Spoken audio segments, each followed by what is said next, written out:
On va maintenant passer à la deuxième partie qui concerne la conservation des documents. J'avais dit tout à l'heure que sur notre onglet, on avait versement, conservation et destruction. Donc maintenant, nous sommes à la deuxième partie qui va concerner la conservation des documents.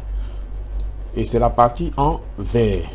Dans cette partie en vert, on a deux champs, deux colonnes. Ces colonnes-ci, la colonne J et la colonne K, motif de versement et observation, qui sont des colonnes qui appartiennent à la première procédure qu'on vient de voir, la procédure de versement. Donc, lorsque nous versons les documents, on peut y mettre le motif du versement. Et s'il y a les observations sur les documents versés, on peut aussi mettre ces informations dans observation.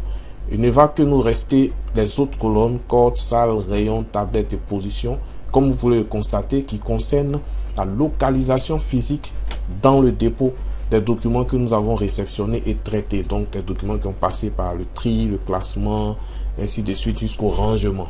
Donc, cette partie-ci va nous permettre donc de mettre toutes les références qui sont liées à la cote des documents, à la salle dans laquelle les documents sont conservés, au rayon dans lequel les documents sont conservés, à la tablette sur laquelle les documents sont conservés et bien entendu à la position précise du document sur la tablette.